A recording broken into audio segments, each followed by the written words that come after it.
He's been away for a while. He's moved 1,000 miles from home. Now, in the sunny state of Florida, a man rises from the shadows to bring you a higher class of movie reviews. He is Andrew Cavanaugh, and this is Cavanaugh's Corner. Hey, wait, why do I have a gun? I'm doing movie reviews. What is this? I don't... Whatever. Ladies and gentlemen, Andrew Cavanaugh. Good evening. Welcome to the first edition of Cavanaugh's Corner. I'm Andrew Cavanaugh. I'm honored to have you here. I'm honored to be here. As the title sequence said, I recently moved over 1,000 miles away from my home to live in Florida for a change of weather and everything. And I'm in my new apartment now, and it's pretty great. It's pretty awesome. I am literally in my corner. This is my corner. Not very well decorated right now, but I think we'll get more into that as time goes on. But anyway, I'm here to talk about movies. That's what I do. I'm a movie guy. I'm here to talk to you about the latest and greatest movies, talk about my favorites, and another thing I'm really into is home movie releases, recent Blu-ray releases, and soon we'll be getting full 4K releases soon, so that's going to be a lot of fun. I'm definitely going to stay on top of that because that's definitely a format that I can get into.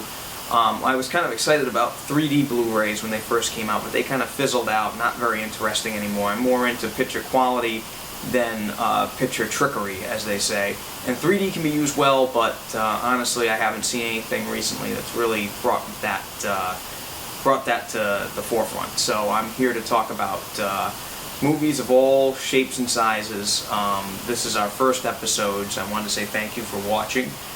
Thank you for coming in and finding me on here. Cavanaugh's Corner is actually a partner production of the Redbeard podcast, so I want to say thank you to the two gentlemen with the other gentleman with the beards, is Tony Amaral and my dear friend Tony Cooley. I miss you guys very much. I think about you every day, and I wanted to say thank you for giving me this opportunity. And thank you for giving me time to move and everything. And I'm really glad to be the one of the first video productions on your channel, on your website. And I'm very excited to start this up. So let's get started, okay? First movie that I'm going to be reviewing on this new format is Deadpool, starring Ryan Reynolds. Great movie. I'm so glad that the first movie that I saw this year was amazing. Absolutely incredible movie. It's not an average action superhero movie, I should say. Deadpool is not your average hero. He's very funny, constantly breaking the fourth wall all the time.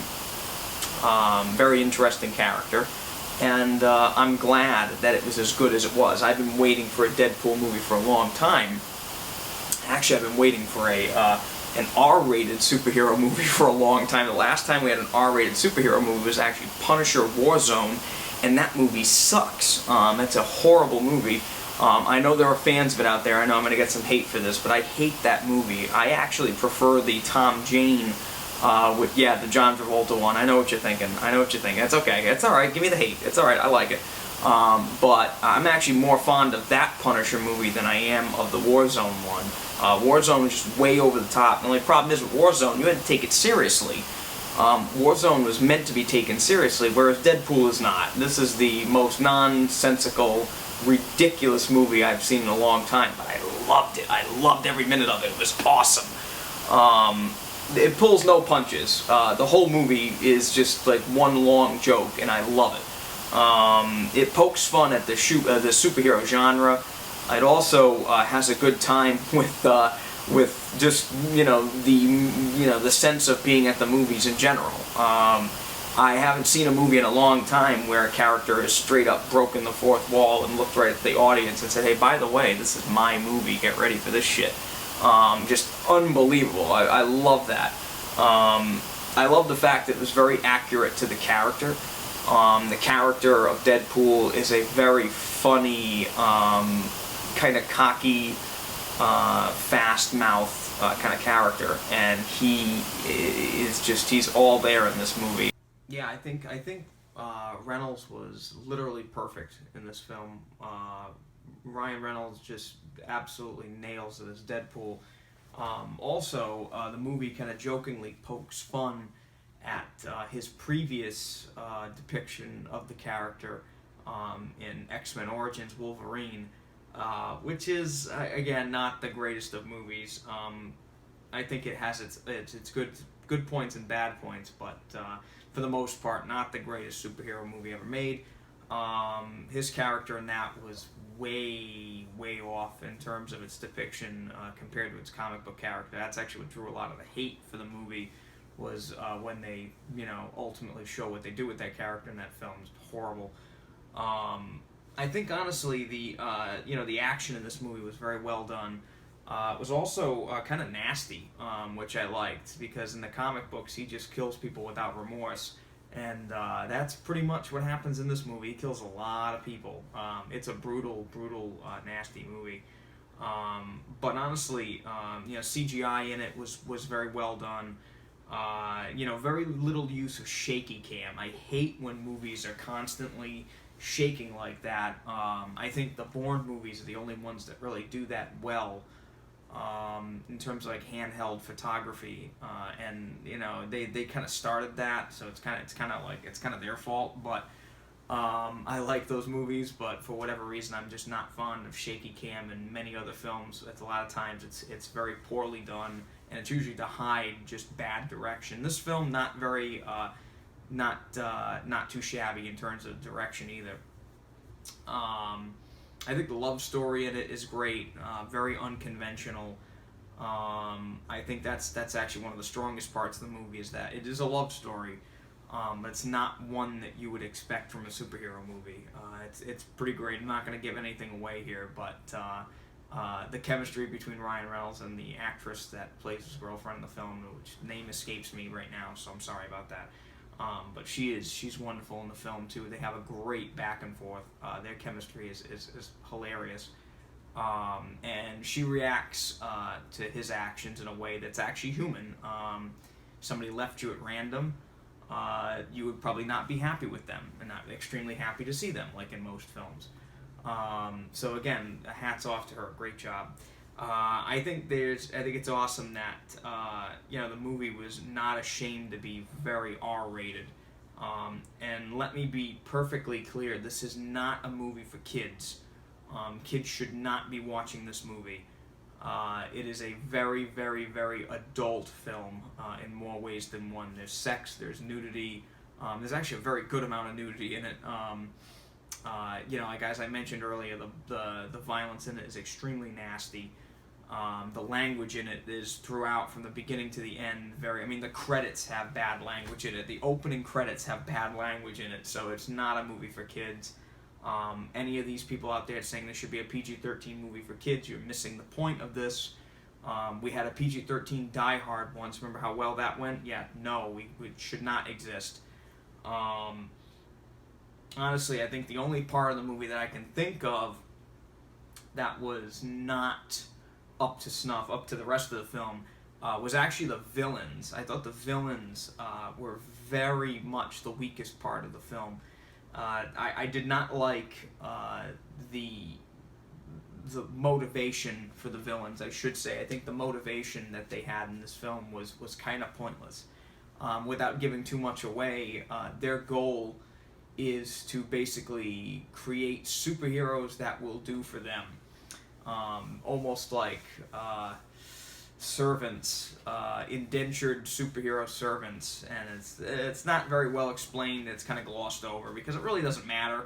You're there to see Deadpool do his thing and crack jokes and break the fourth wall. You're not there to get an invigorating plot. You're there to have fun, and that's kind of what the movie does. It has great fun.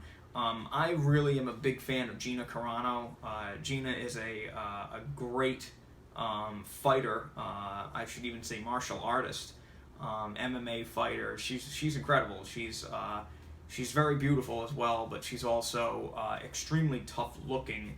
And I think her part in the movie was great, but she's not very well explained. She has extreme super strength, and again, not very well explained. Maybe she's one of these super slaves that the actor, the villain Ed Skrein, he's great in it too. He talks about, he does a good job as the villain, but the villain's motivations are very much lacking. I just think it's too bad that Gina really has like 4 lines, maybe 5 lines in the whole movie. She's not really given much to do, which is a shame. Other than that, though, I mean, like, I can't think of anything else negative to say about the movie. It's a blast. It's a great time. You're going to have a great time. And here in Cavanaugh's Corner, I like to rate movies on a scale of great, which is, A+, amazing. Good, which I would say is a solid B. Bad, which I'd say is a C, which is a barely passing. And then ugly. So I have great, good, bad, ugly. And for this one, I'd have to give it a great. I have to say it's great. I would definitely recommend it to any of my friends that are fans of either superhero movies, fans of Deadpool, or just fans of great action comedies. This is a great action comedy. I was laughing the whole time. Right from the beginning credits all the way to the end, I was cracking up the whole time. So you're going to love it. I definitely recommend you go see it.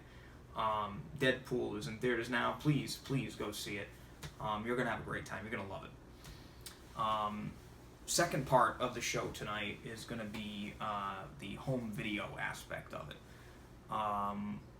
The home video part, I like to talk about either recent releases or my personal picks when there are movies, when there are no new good movies out that were released recently. So there were actually 2 very good movies that were released on Blu-ray recently. One being Bridge of Spies, and the second one being Spectre, the James Bond film. I want to talk about Bridge of Spies first. Bridge of Spies, I did not get a chance to see it in the movie theater, so I'm kind of late to the game on this one. It came out while I was mid-move, a lot of stuff going on, so I did not get a chance to see it. But I will say, though, that this is one of the most perfect Blu-ray presentations of a movie I've seen in a long time. I think the colors of the film are just, they jump right out at you. It's beautiful. It's a perfect representation of life during the early 50s. My mom recently watched it, and she was born in 53, so she was young around the same time that Tom Hanks's children are in that film. And it really brought her back. She said she really enjoyed watching, there's a scene in the movie where Tom Hanks' son is paranoid because they're showing him the duck and cover videos in school, because they were all afraid that they were going to get nuked. It was, the 50s, Cold War was raging, and everybody was afraid that the Russians were going to nuke America at any moment. And so they figured, hiding under a desk was going to save you from a nuclear apocalypse, because that's, absolutely brilliant. But yeah, no, that's again, great representation of the time period. I think it's some sort of crime that Tom Hanks didn't get nominated for an Oscar this year. And I know, like, there were a lot of great actors and a lot of great performances this past year, but Tom Hanks in this movie was literally perfect. He doesn't miss a note the whole film. You go through the movie as he does, and you don't know what's going to happen next, especially if you're not familiar with the true story that the film is about. I'm not going to go into the story too much, but Tom Hanks is hired to represent a man who is a Russian spy. And he gets convicted of being a Russian spy. Again, not giving away too much here, but he has to negotiate a deal to exchange him for a downed pilot that was piloting a spy plane over Russia. And it is a very tense movie, almost Hitchcock tense in certain points, but great movie. The presentation on the Blu-ray is one of the most beautiful I've ever seen. I think it's almost perfect, really. I mean, it's awesome. It looks absolutely awesome, especially if you're viewing it in a higher resolution. Especially when you're getting close to 4K, you can actually see like little details and paintings and stuff, and it's mind-blowing, absolutely amazing. You should definitely pick it up. It is a great Blu-ray also, well, in terms of extras. A lot of extras on the Blu-ray. They did not cheap out on extras, unlike the next movie I'm going to talk about. I think there's a whole documentary. They interview Spielberg, Tom Hanks, the producers, the writers, everybody. And I wish more Blu-rays would come out with that now, because that's a rare thing to see now. Honestly, I can't think of anything negative to say about Bridge of Spies. As a movie, the only thing I could say is a little tough is that it is not the most exciting movie in the world. It is not a Deadpool or Spectre in that case, but it is what it is. It's a great true story. Great, representation of the time frame that it's set in, and all the performances are outstanding. And Spielberg is obviously Spielberg. It's beautiful, perfect direction. That's it. Definitely go buy Bridge of Spies. Don't rent it, buy it. It is a definite buy. When I talk about the movies on Blu-ray, I'm either going to say it's worth renting, it's worth buying, or skip it. Buy it is probably the best. Obviously, rent it is, it's okay. And skip it would be if it's just an atrocious presentation. And every now and then you do get those. It's rare these days, especially from a big company. And Bridge of Spies is part Disney, so you're not going to get a bad presentation from Disney. But I was kind of disappointed by Spectre. Now, Spectre is the most recent Daniel Craig Bond movie, and I loved it. Check the Redbeard Podcast website. From my review of it, I wrote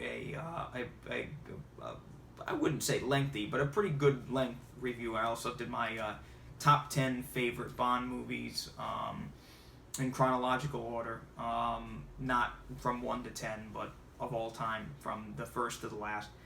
And the Spectre is definitely my favorite of Daniel Craig's Bond movies. I think it's an awesome film.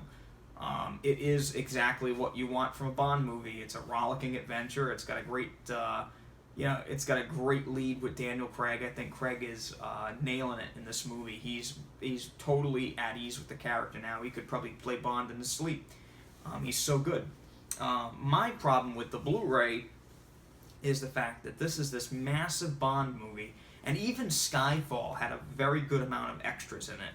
Actually, all the Bond movies, I just picked up recently the new Bond set with every movie in it, and every movie's got like a massive amount of special features. So I figured, Spectre will have a good amount of special features. Has like 3 things, and they're not very entertaining.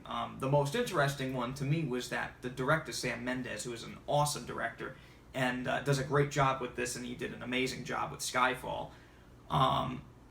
He has like little video blogs, which I think are incredible. And he has little snippets in there on the Blu-ray, and they're entertaining. But that's about it. There's that, and then there's like a thing on how they shot the opening sequence of the movie, which is a great opening sequence. But it feels like it may actually be a YouTube video. I'm not kidding. I may have actually posted that on YouTube. They just put it on the Blu-ray. I have to, don't quote me on that, but it is not the greatest in terms of special features. The movie looks stunning. The movie is right up there with Bridge of Spies in terms of picture quality. It is just, it's the colors in it, like they jump out at you.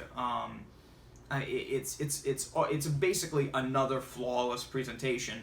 And if you're gonna get the movie, if you're gonna buy the movie, you should be buying it for the movie, because there's nothing else there really. Very limited in terms of extras. It's almost nothing. But if you like the movie and you own all the other Bond movies and you have to own it, then buy it. It looks great. It's got the movie in HD. I mean, what more could you want from it? But I like having a lot of special features. I like watching little documentaries and stuff like I was talking about with Bridge of Spies. And it's not there in this one. Like I said, you get little things here and there, little spots, things about the Aston Martin and things about how they shot the opening scene and stuff like that. But other than that, there's really not much. There's not much in there at all. But if you like the movie and you want to own the movie, then buy it. If not, unless you're a diehard Bond fan like I am, I would say rent it because it's again, you're not gonna get much other than the movie. But if you gotta own it, then own it and buy it. It gets the buy it from me because it's Bond. Maybe the last time we see Daniel Craig in the role. I hope not. Daniel, if you're watching this, come back. Please come back to us. We love you. Please come back. But yeah, those are my picks for the week. So buy Bridge of Spies, and buy Spectre if you're a Bond fan and you love the series, and buy it. If not, it gets a solid rent. It really depends on which one of those categories you fall into. But other than that, that's it for me this week. I wanted to say thank you for tuning in, and thanks for your support. And I'm looking forward to doing this every week. And until next time, this is Andrew Cavanaugh signing off. You have a wonderful evening.